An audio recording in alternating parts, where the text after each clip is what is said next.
अगला टॉपिक है, उसके बारे में स्टडी करेंगे। हमने जिसमें जितने भी टॉपिक पढ़े उसमें आपने अच्छे से पढ़ा होगा। फिर भी हम लोकसभा की शुरुआत है वो लोकसभा के सदस्य संख्या से करेंगे।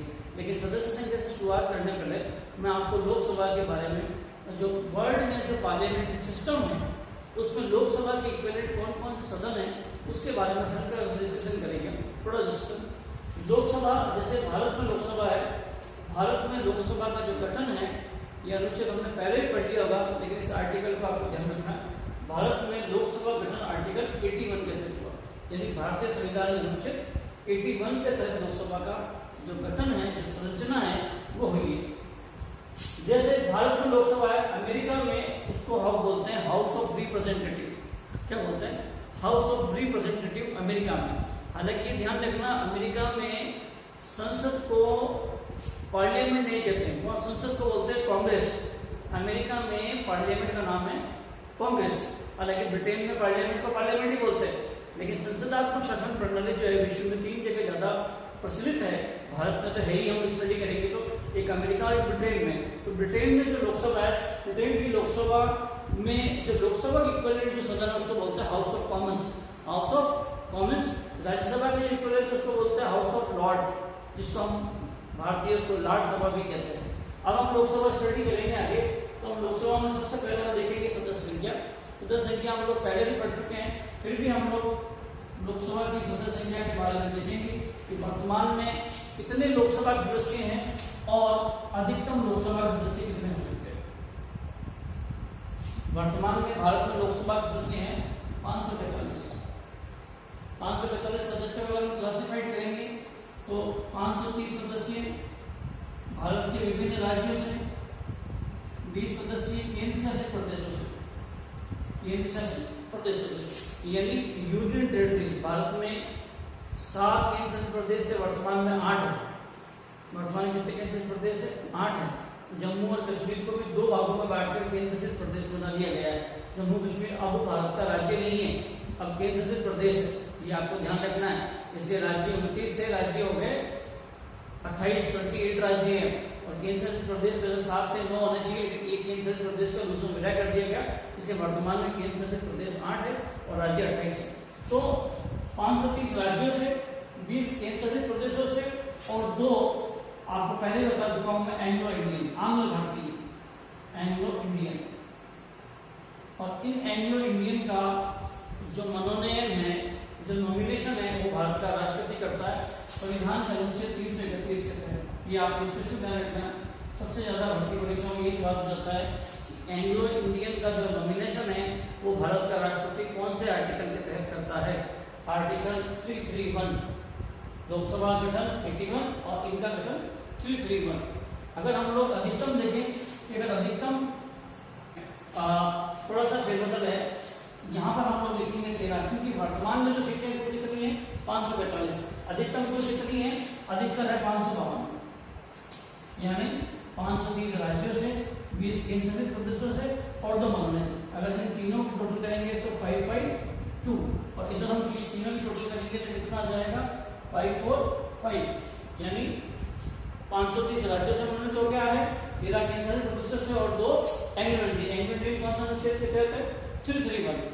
तो ये वर्तमान में है। लेकिन अब आजकल भर्ती परीक्षाओं में सवाल आता है कि भारत में जो लोकसभा और राज्यसभा, लोकसभाओं में कितनी सीटों पर आरक्षित सीटें हैं।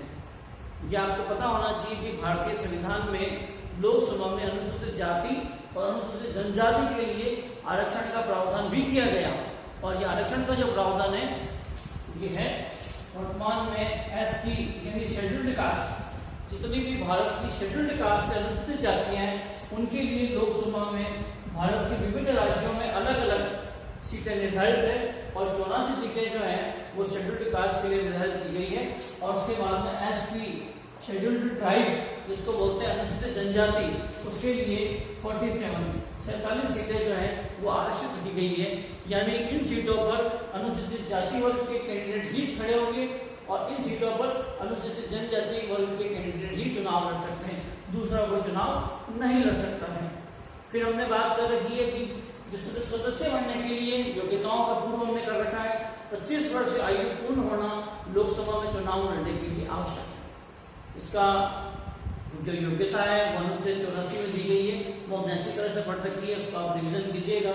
उसके बाद में हम देखना चाहेंगे कि लोकसभा का आगे हम लोग देखना चाहेंगे तो लोकसभा आगे हम देखना चाहेंगे कि लोकसभा का कार्यकाल। अब लोकसभा का हम अगर कार्यकाल टेन्योर देखें, लोकसभा का कार्यकाल, लोकसभा का कार्यकाल सामान्य से 5 वर्ष।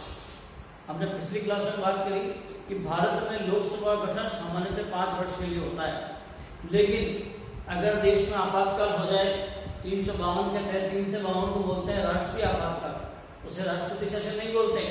जब 352 लगेगा तो उसके लिए शब्द यूज में लिया जाएगा राष्ट्रीय आपातकाल। राष्ट्रीय आपातकाल में या तो युद्ध या बाह्य आक्रमण या सशस्त्र विद्रोह, पहले आंतरिक शांति शब्द था, आज सशस्त्र विद्रोह कहते हैं। इन 3 कारणों से आपातकाल लगता है तो भारत का प्रधानमंत्री लिखित रूप से परामर्श देगा, अपने कैबिनेट से फैसला करेगा और राष्ट्रपति के पास चिट्ठी भेजेगा लिखित रूप से कि आप राष्ट्रपति शासन की अनुशंसा करता है और राष्ट्रपति शासन लगाने के लिए कहता है। ऐसा भारत में कई बार हुआ है और ऐसा कभी होता है तो 5 साल के पहले भी लोकसभा को भंग किया जा सकता है। और मैंने आपको बताया था कि 1971 में जब सरकार चल रही थी उसका जब कार्यकाल पूरा हुआ तो लोग आपातकाल उस समय देश में पहले चल रहा था, राष्ट्रीय आपातकाल नहीं था, आपातकाल चल रहा था।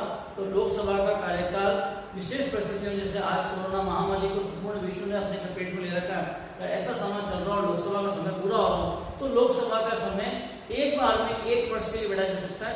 उस समय 5वीं जब लोकसभा देश में चल रही थी तो लोकसभा का 1-1 वर्ष के लिए 2 बार कार्यकाल बढ़ाया गया। हालांकि जो 5वीं लोकसभा है वो 7 साल नहीं चली, लेकिन उसका कार्यकाल एक साल में 2 वर्ष बढ़ाया गया। 5वीं लोकसभा, आपको विशेष ध्यान रखना है, कभी भी सवाल आ सकता है कि 5वीं लोकसभा कि कौन सी लोकसभा थी जिसका कार्यकाल बढ़ाया गया। तो 5वीं लोकसभा का कार्यकाल बढ़ाया गया, लेकिन 5वीं लोकसभा जो है वो 5 वर्ष 10 माह और 6 दिन चली। पहले ही प्रस्ताव ला दिया गया कि आवश्यकता पड़ती है 1 वर्ष और चलाएंगे, लेकिन 5वीं लोकसभा का जो कार्यकाल था वो 5 वर्ष 10 माह और 6 दिन। हालांकि आप स्टडी करेंगे तो 42 संविधान संशोधन पढ़ेंगे तो 42 संविधान संशोधन में इंदिरा गांधी जी ने एक बार लोकसभा का कार्यकाल 5 वर्ष से हटाकर 6 वर्ष कर दिया गया था। लेकिन 44 संविधान संशोधन जब 1978 में वापस हुआ तो उसमें लोकसभा कार्यकाल को 6 वर्ष से वापस 5 वर्ष कर दिया गया। तो ये तय है कि लोकसभा कार्यकाल कभी भी 6 वर्ष नहीं रहा संवैधानिक रूप से। आपातकालीन रूप से एक बार जरूर बढ़ा, लेकिन संवैधानिक रूप से कभी भी नहीं। इन तथ्यों का आपको ध्यान रखना है। अभी हमने जो पढ़ा उसको विशेष रूप से आपको ध्यान रखना है, और आगे हम जो स्टडी करेंगे वो लोकसभा के पदाधिकारियों के बारे में करेंगे। लोकसभा के पदाधिकारी, अगर लोकसभा के पदाधिकारी की बात करें हम लोग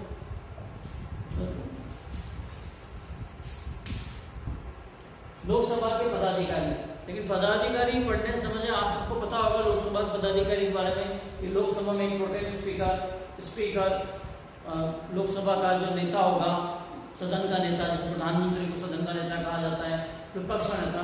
उससे पहले कुछ चर्चाएं अगर होन करना चाहिए लोकसभा के बारे में, अगर आप लोगों ने पढ़ा हो कि लोकसभा का जब कोई कैंडिडेट है, जब वो इलेक्शन फाइट करता है तो उसे कितनी जमानत राशि देनी पड़ती है, जमानत राशि। तो जमानत राशि के रूप में एक लोकसभा के सदस्य को 10,000 रुपए जमानत राशि जमा करनी पड़ती है। हाँ, यदि वो लोकसभा का मेंबर अनुसूचित जाति या जनजाति वर्ग से है तो उसकी जमानत राशि कितनी है, 5,000। ये भी ध्यान रखिएगा, लोकसभा की सदस्य संख्या की जमानत राशि। और जमानत राशि क्या होती है अभी हम लोग ऑलरेडी बताएंगे। अगर कोई लोकसभा का सदस्य किसी क्षेत्र में चुनाव लड़ रहा है और चुनाव के परिणाम के बाद में अगर उसके न्यूनतम जितने मत गिरे, उस मत के न्यूनतम मत 6% मत नहीं आते, कितने मत, किसी भी कैंडिडेट के अगर न्यूनतम 6% मत नहीं आते, वैलिड वोट के 6% मत नहीं आते, तो उसका यह पैसा उसे वापस नहीं मिलता है और उसी को बोलते हैं कि वह व्यक्ति उसकी जमानत बचा नहीं पाया, यानी ये वैलिड वोट के 6% वोट भी नहीं ले पाया। इसको बोलते हैं कि वह अपनी जमानत नहीं बचा पाया। फिर जो हम सदस्य संख्या है, ये सदस्य संख्या हम लोग पहले डिस्कस कर चुके हैं कि 84वें संविधान संशोधन में तय कर दिया गया कि 2026 तक, यानी 2026 तक भारत की लोकसभा और राज्यसभा की सदस्य संख्या जो है जितनी निर्धारित कर दी गई है उतनी ही रहेगी। अर्थात वर्तमान में जो है उतनी ही अपरिवर्तित रहेगी। अब लोकसभा में हम पदाधिकारियों की बात करें तो पदाधिकारियों में सबसे पहला पदाधिकारी जो है, जब भी नया, जैसा अभी देखा, अभी देश में वर्तमान में 17वीं लोकसभा चल रही है। 17वीं लोकसभा में जैसे ही 2019 में नरेंद्र मोदी जी को स्पष्ट बहुमत मिला। स्पष्ट बहुमत मिलने के बाद में जब लोकसभा का पहला दिन होता है तो पहले दिन में राष्ट्रपति का काम ये होता है कि वे लोकसभा के सदस्यों को शपथ दिलाएं या अपने किसी मनोनीत सदस्य, उनके द्वारा कोई कार्यवाहक सदस्य को शपथ दिलाएं। तो लोकसभा में सबसे पहले राष्ट्रपति, लोकसभा के पहले दिन से पहले राष्ट्रपति सामान्य वरिष्ठ व्यक्ति को किसी एक व्यक्ति को प्रोटेम स्पीकर पद पर नियुक्त करता है। प्रोटेम स्पीकर, ये प्रोटेम स्पीकर सामान्यतः सत्ताधारी दल का, सामान्यतः जिसका बहुमत आया सत्ताधारी दल का होता है और राष्ट्रपति इसे मनोनीत करता है और इसे मनोनीत करता है, इसको बोलते हैं, आप कह सकते हैं, कार्यवाहक अध्यक्ष। ये लोकसभा का सबसे पहला कार्यवाहक अध्यक्ष होता है। या आप सामान्य रूप से प्रोटेम स्पीकर को कह सकते हैं अस्थायी अध्यक्ष। कई बार परीक्षाओं में सवाल आएगा कि प्रोटेम स्पीकर कौन होता है, या तो वे कार्यवाहक अध्यक्ष भी कह सकते हैं या उसे कह सकते हैं अस्थायी अध्यक्ष। अब ये अस्थायी अध्यक्ष जो है, ये राष्ट्रपति के प्रतिनिधि के रूप में इसका पहला काम है लोकसभा के सभी सदस्यों को सदस्यता की शपथ ग्रहण कराना।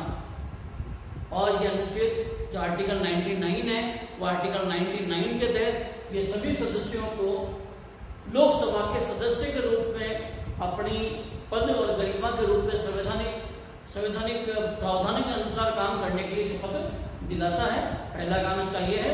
और दूसरा काम इनका ये है कि लोकसभा के लिए स्थायी अध्यक्ष और उपाध्यक्ष का चुनाव करवाना। ये प्रोटेम स्पीकर का जो है ये प्रमुख काम है। और हमारी जो भी वर्तमान में 17वीं लोकसभा है, इस 17वीं लोकसभा में जो प्रोटेम स्पीकर है वो वीरेंद्र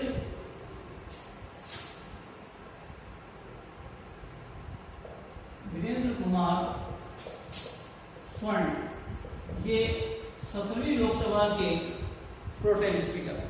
और ये जो प्रोटेम स्पीकर है ये मध्य प्रदेश से निर्वाचित होता है। कई बार ये भी आ सकता है कि जो टिपिकल सवाल आया कि प्रोटेम स्पीकर का निर्वाचन किस क्षेत्र से हुआ था, तो वो मध्य प्रदेश की सीट से आए थे।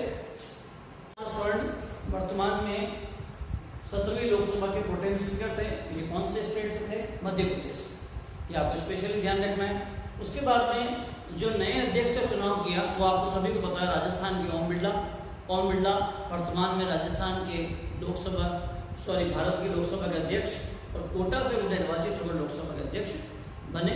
और लोकसभा के जो उपाध्यक्ष है वो एम थम्बीदुरई लोकसभा के उपाध्यक्ष थे। 25 मई 2019 को उनका कार्यकाल खत्म हो गया। अभी तक नए लोकसभा के अध्यक्ष का निर्वाचन नहीं हुआ है, लेकिन सबसे अंतिम जो थे इनसे पहले, मतलब अभी वर्तमान में कोई नहीं, एम थम्बीदुरई, ये हमें इनके बारे में पता रखना है। उसके बाद में आती है लोकसभा की गणपूर्ति का मतलब ये होता है अगर लोकसभा का कभी अधिवेशन होगा तो न्यूनतम कितने सदस्य उपस्थित होने पर लोकसभा की कोई कार्रवाई चलेगी। तो जो गणपूर्ति का जो फॉर्म है, गणपूर्ति मैंने राज्यसभा की गणपूर्ति आपको देखी, गणपूर्ति 1/10 यानी कुल जितने सदस्य होते हैं उसके 1/10 सदस्य, न्यूनतम सदस्य लोकसभा में उपस्थित होने चाहिए, तभी लोकसभा की कार्यवाही चल पाएगी। वर्तमान में जो लोकसभा के सदस्य हैं 545 मान लीजिए, 552 का अगर हम लोग न्यूनतम देखें तो गणपूर्ति का मतलब है कि न्यूनतम 55 सदस्य लोकसभा में उपस्थित होने चाहिए।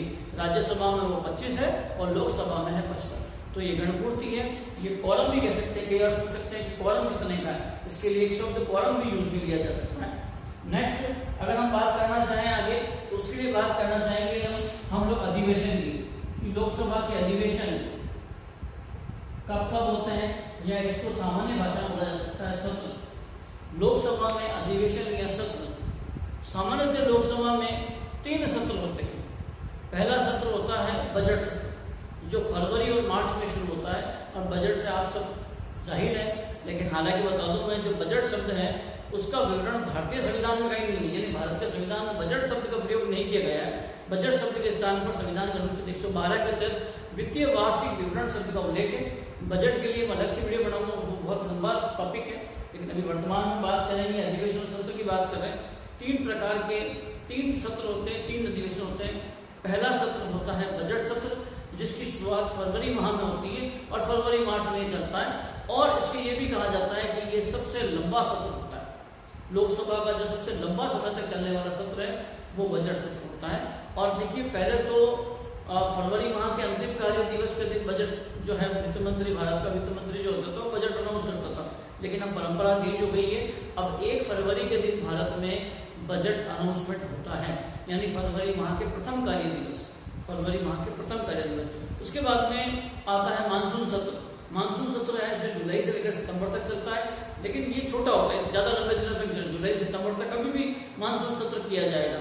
और तीसरा जो सत्र होता है वो होता है शीतकालीन सत्र, वो नवंबर दिसंबर में होता है। और शीतकालीन सत्र जो होता है वो सबसे छोटा सत्र होता है। और इन सभी सत्रों में सरकार अपनी प्लानिंग पहले से रेडी रखती है कि कौन से कानून लाने हैं, नए कानून लाने हैं, कौन से पुराने कानून में संशोधन करना है, ये सभी कार्य तैयार कर सरकार अपने सभी कामों को इसमें कराने की सोचती है। लेकिन विपक्ष भी तैयार रहता है सरकार को चारों तरफ से घेरने के लिए, क्योंकि विपक्ष के पास में भी तारांकित प्रश्न है, तारांकित प्रश्न और कई प्रकार के प्रश्न पूछने की विपक्ष के बाद में पावर होता है।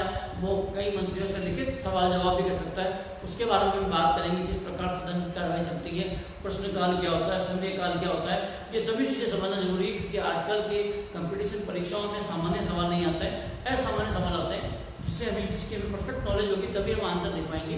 तो जितना भी मैंने पढ़ाया उसका अगर आपको कुछ भी समझ में नहीं आए तो आप कमेंट बॉक्स में जरूर लिखना, मैं अपना पूरा प्रयास करूंगा। और अगली क्लासों में हम और अच्छा कैसे बेहतर बनाएं उसके लिए बात करेंगे।